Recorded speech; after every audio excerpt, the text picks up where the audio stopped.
This is a response to those who created a video and spread a false idea about the Prophet Muhammad sallallahu alaihi wasallam.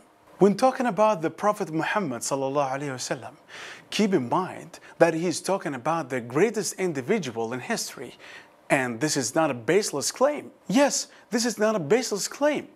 For the one who reads his biography and his mannerisms and ethics while keeping aside all preconceived notions would certainly reach this conclusion. Some fair and just non-Muslims have reached this conclusion as well. Let me tell you some of the Prophet's manners and characteristics. The Messenger had an excellent, complete and sound intellect.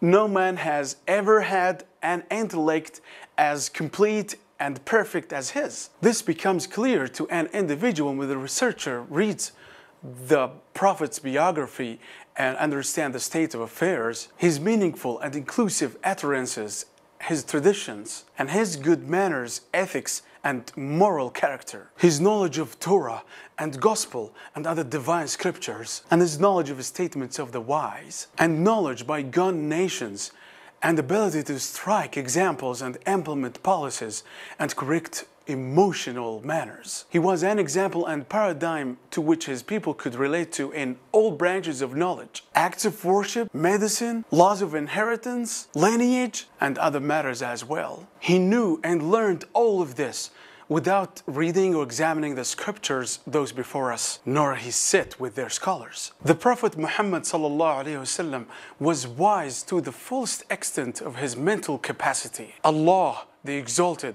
informed him of what had taken place in the past and what would take place in the future. And this is a sign that the dominion belongs to Allah and He is capable over all things. The Prophet Muhammad sallallahu alaihi wasallam would always go do deeds through which he would seek the pleasure of God.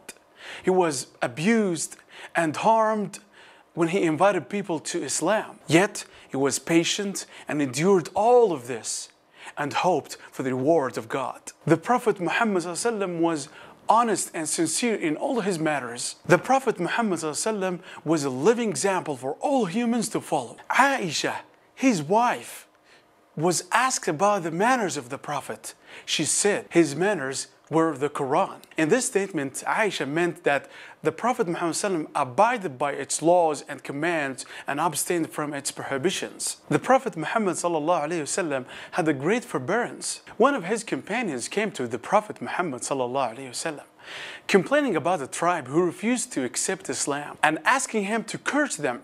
But the Prophet Muhammad ﷺ raised his hands in prayer and instead said, "O Allah, guide this tribe and bring them to Islam." The Prophet Muhammad was the kindest of people. The Prophet Muhammad was fearing God and mindful to not trespass the limits of God. The Prophet said, "Sometimes I return to my family.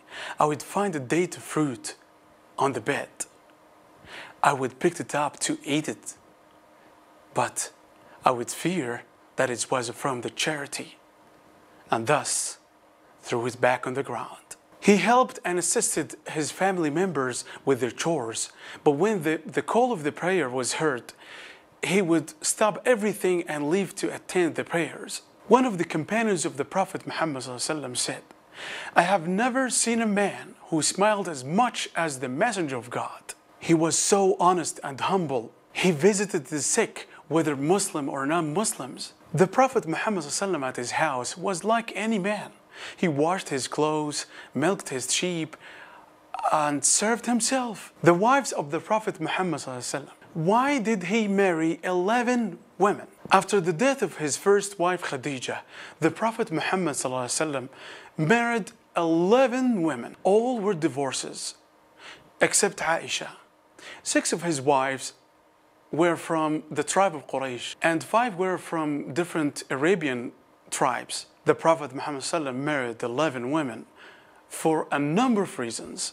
Number 1, legislative purpose. The Prophet Muhammad ﷺ married Zainab bint Jahsh. Arabs in the era of ignorance would prohibit a man from marrying the wife of his adopted son. They believed that the adopted son is like a man's actual son in all aspects. The Prophet Muhammad ﷺ married Zainab although she was previously the wife of his adopted son, so that the Prophet Muhammad married Zainab to abolish this belief. Number 2, political reasons and for the spread of Islam. Number 3, social reasons. The Prophet Muhammad married some of his companions' wives who had died in battle or while on a mission to preach Islam. He married them even though they were older than him. He did so to honor them and their husbands.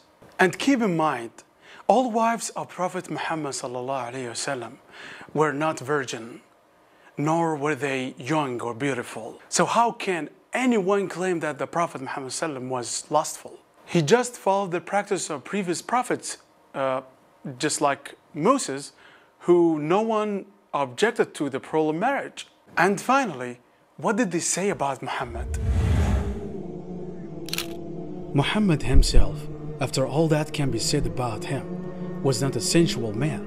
We shall err widely if we consider this man as a common voluptuary, intent mildly on base enjoyments, nay on enjoyments of any kind.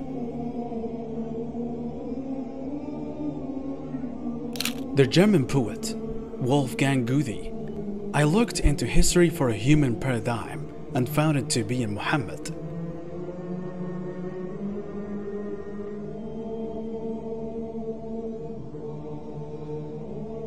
Professor Keith Moore said in his book, The Developing Human, "It's clear to me that these statements must have come to Muhammad from God or Allah, because most of this knowledge was not discovered until many centuries later. This proves to me that Muhammad must have been a messenger of God or Allah."